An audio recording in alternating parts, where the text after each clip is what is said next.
Hello, everyone. Welcome to my YouTube channel. I will be talking to us about something that I think that perhaps many of you guys may be concerned about it. You may be thinking about it. You don't even know what to decide or what to make out of it. And that I will try to talk to you guys. It has to do with that sometimes you go for interview. The outcome, the feedback they give to you, you don't even know what to make out of the feedback. You don't even know what it means and all of that. And sometimes you are worried about not being shortlisted, for interview and all of that. I want to discuss some few things with you. Hopefully, you're going to find it interesting. Anyway, before we continue, my name is Dr. Emmanuel Obodo. I'm a biomedical scientist, and I'm also a lecturer in biomedical science here in the United Kingdom. So let's get into this.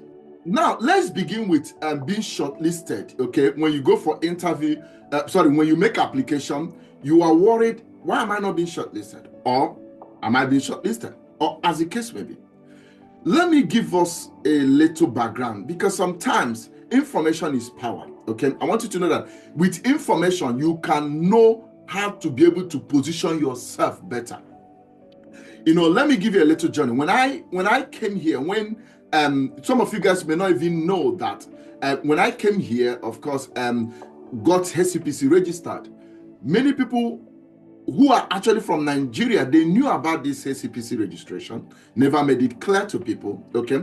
But they hid this information. When I got to know about the information, as soon as I got registered, I was one of the few that push out that information out there to make people are aware you can actually register and work here in the United Kingdom, okay? And that made it possible for many people to get registered, okay? Now, why did I give you this story? I gave you this story because I want you to know that during that my time, you can make application. Maybe perhaps they may receive 10, 15 applications. They may shortlist out of that 15 or 10 applications, maybe people who are HCPC registered, maybe less than 5. Out of the 5, they may shortlist maybe the 5 or 4. Sometimes, in most cases, I'm sure that they shortlist less than 10. What it means is that even when they shortlist that less than 10, sometimes people don't turn up. It will end up being 3 or 4 people that turn up. I'm trying to say that then it became easier to get the job. And sometimes we didn't even get the job because we know much. We got the job because we were able to answer some questions in a way that looked like that, okay, we understand what is going on, at a certain level, or maybe they are not going to find it difficult to train us. Then they gave us that opportunity. But I want you to know that things has really changed. What has changed now is that the influx of people, obviously, in the country. In fact, what is happening now is not taking me by surprise, okay? When people are complaining, not getting job, not getting shortlisted, it's not taking me by surprise, because I knew as soon as that influx, especially after the COVID-19 or during COVID-19, many people were registering and many people were coming in and all of that, via all kinds of routes, people were, trooping in. Obviously, that is a good thing because it will help to boost the economy. The system wanted that, okay? But then, because of that too much people influx, it doesn't matter. It is the same everywhere in the world, even in the country where you're coming from. If one position is advertised and many people, hundreds of people apply for it, what it then means that the scrutiny, the processes will become more rigorous. Are you getting me? It means that they have more choices to make than if they had limited people that applied for it. And that is what is happening now. I'm only saying it because I know that the year is winding up.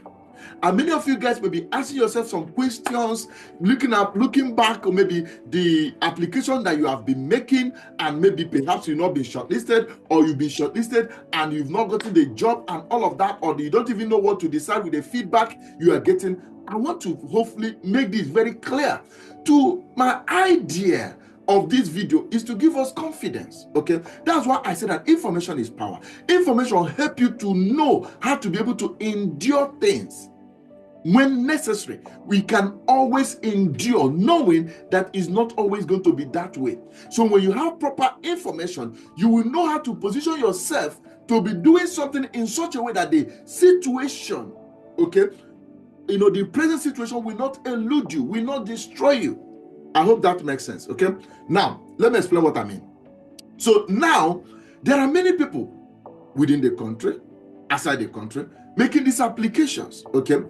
And what that means that when they make this application, maybe one job, they have hundreds of people apply. If you were in their shoe, what would you be thinking? Okay, I want to raise some questions for us to think. Just have that at the back of your mind. Can I also tell you something else that you may not be aware of?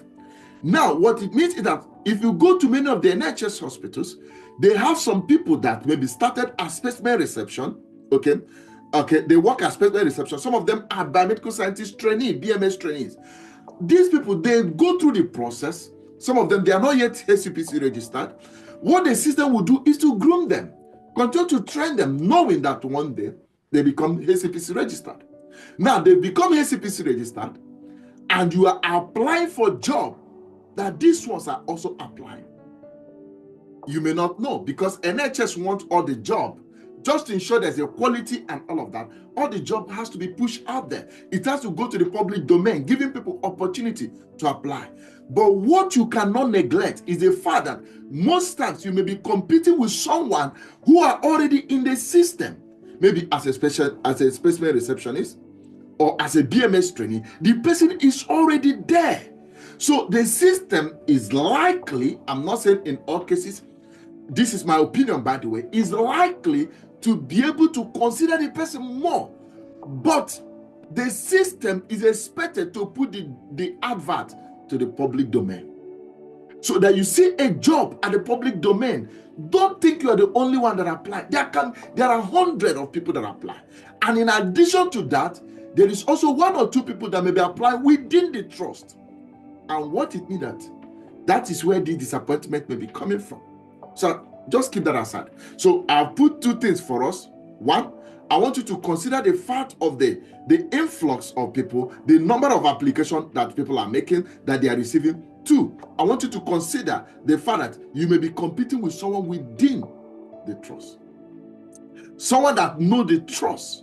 Okay, you may not know that some people are HCPC registered, but they work as a specimen reception, okay, medical laboratory assistants. Sometimes they work as a biomedical scientist trainees, but they have HCPC. What are they looking for? That opportunity to be given the job as a biomedical scientist. So you may be competing with such people who are already in the system. I try to say this because the disappointment may not be because you are not good. It may not even be because your applications are not correct, but this could be one of the contributing factors. And these are the things I would like you to sincerely consider with that sentiment. Okay? Now, let me now go back to one of the questions I want to address. You have applied for jobs, 100 job, 50 job, whatever, and perhaps you've not even been shortlisted. What could be the problem? Let me debunk something quickly. It may not be that your applications are not correct. It could also mean that your application is not correct, by the way. But it does not necessarily, if you have gone through the right process of ensuring that the right information are on your profile or your application, you are not being shortlisted may not necessarily mean that the application is wrong.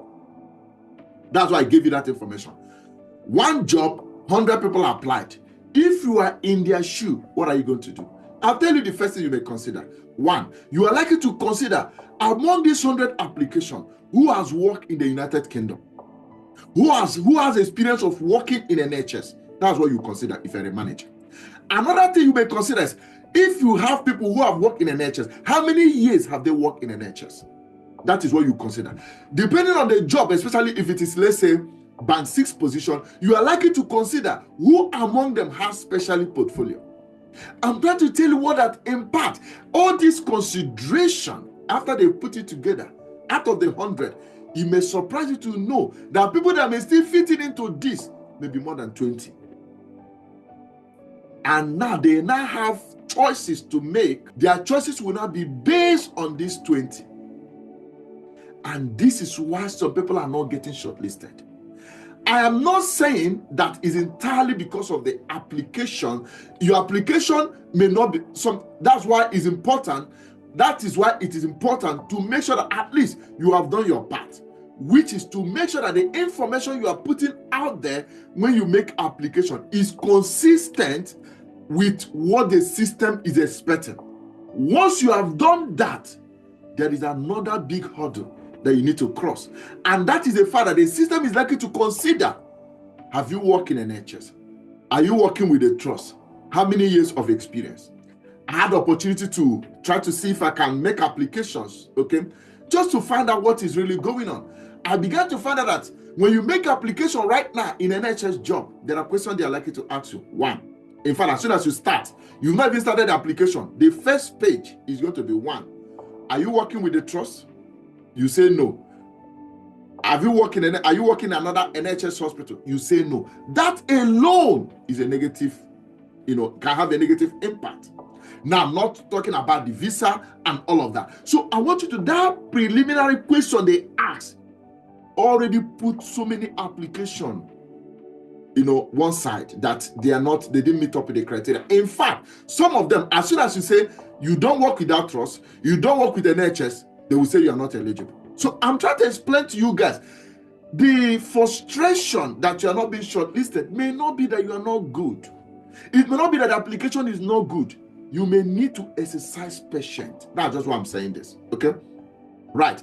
So that is what happened, okay? And that is why many people are not getting shortlisted. So the easiest way to get shortlisted now is to find a way, maybe even if it is as a specimen reception, find a way to get into the system, because that has become obviously one of the criteria from that first question that they asked.